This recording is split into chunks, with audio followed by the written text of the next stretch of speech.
Last night, after weeks of not feeling herself, Debbie Webster was given some shocking news in Corrie. I need to know. Please. I can handle it. Tell me. Just tell me what it is. Is it epilepsy? Cancer? A brain tumour? Please, doctor. Please, I just want to know. My concern is that the body of your symptoms, together with the TIA, might indicate the early onset of dementia. Well, sadly, Debbie's situation is not uncommon. Made in Chelsea's Gareth Locke-Locke's mother, Maggie, was only 54 when she was diagnosed with early onset dementia. He joins us now alongside Dr Hilary. Thank you so much, Gareth. I mean, it must be quite difficult almost, you know, it's things like this in Corrie, and they're resonating and bring back so many memories that you and your family lived through. Like we say, your mum was just 54. 54, yeah. She was 70 the other day, so it's been 16 years. And I watched the episode of Coronation Street last night, and it was eerily close to what happened with her. I mean, she was misdiagnosed with menopause. She was told she had menopause 6 out of 10, as bad as it can be. And it wasn't until one of our friends who had a family member that had gone through the disease basically said, I think this is what's going on, you need to go and get tested. I got tested and found out she had Alzheimer's. And then at 54, you just think, well, this can't be happening. No. You know, you're still a very young person at that stage, and I think that's the extra level of shock that runs through the entire family. It's not just for your mum, but each and every one of you go through this. It's one of those things where you think, dementia, Alzheimer's, it's a disease that affects older people, you know, 70 plus this. And it was certainly my first experience, and very personal experience, of young-onset dementia. And it's devastating. You know, it happens to you all. At the time when it happened, I was upset for my mum. I was like, this is awful, this is happening to her. But it happens to the entire family. So the storyline that's on Coronation Street at the moment, that she's sort of supporting people, she's like got family, friends, everything, and all of those people will be affected. And it's insane, and it's a very cruel disease. And just like your mum, you've described her, she was a powerhouse of a woman. She was a successful businesswoman. She, you know, all of your family, a big circle of friends. Yeah. So could you see the symptoms in those early stages? Could you see there being a change within her? Now I look back on it, yes, but it was one of those things where I think even in myself, and this is the difficulty with it, even in myself, I was just hoping it was menopause, you know, as much as she was. And the thing is, that's sort of putting it off, and there's no sort of hope with a diagnosis like that, is what makes people obviously not want to get a diagnosis like that. Yeah. It's crazy. But it was, now I think back on it, yes, there was you know, slips in sort of memory, different sort of behavioural things, changes in sort of emotions, stuff like that. Which is all indicative of the sort of early stages. Of course, and particularly difficult for your dad. I mean, your parents are 46 years married, aren't they now? I mean, they were never really a day apart. And so, yes, a very, very tough time for your dad as well. Yeah. And just we've seen this beautiful picture, there's Ollie, of course, and the little babies and everything else.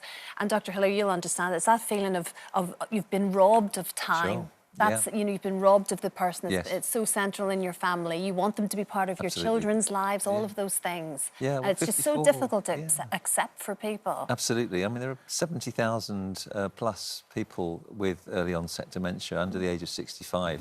But 54 is really young.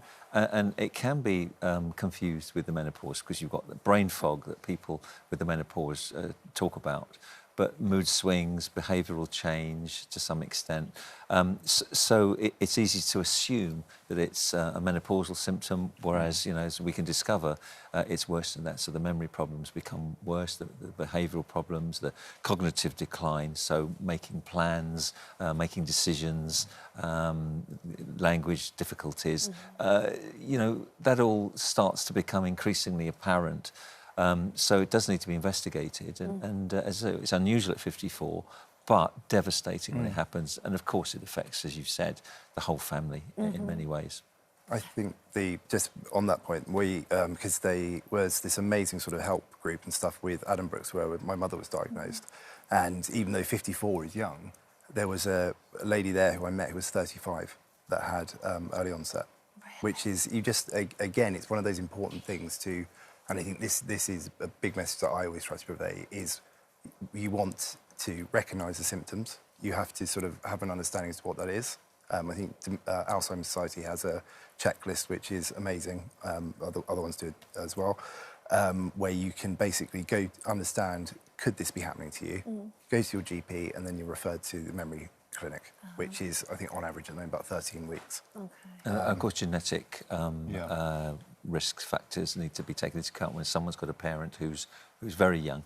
Then you start to think, well, that the risk is increased in the family because of the genetic link with early onset dementia. And it's actually made you sort of rethink life choices, Gareth. You know, in terms of health and how you live. Yeah, well, that's interesting that you're saying the genetic thing. I've got, I did the gene test, and I've got 2 genes, APO4, I think it is, which makes me, I think the stat is something like, by the time I'm 75 and 50% chance that I will develop dementia.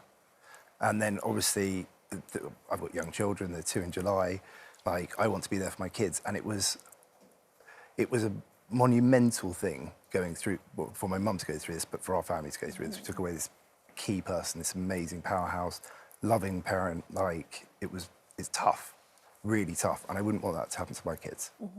Very tough. And it's one of the things where you sort of look at environmental things like exercise.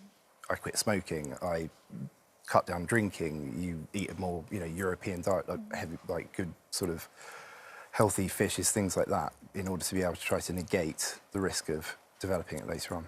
And it's interesting that you did take the test because, of course, many people choose not to because it's sometimes difficult to live with the results, isn't it? But I think making plans, as you're doing, is very sensible. So and sort of just being aware that it may not happen, but it might, and making plans to mitigate those things. I think and especially like when this happened to my mum 16, 17 years ago, right? There was nothing in phase 3 trials. Like there was Aricept, which just masked the symptoms. That was the only drug. Nowadays, I think just for Alzheimer's specifically, there's 11 drugs in phase 3 trial. Like it is not. It is. We are getting to a place where we can slow the progression of it, and that's why I think it's so important to get an early and accurate diagnosis because you can then got at least access to the knowledge. You can see what's coming through.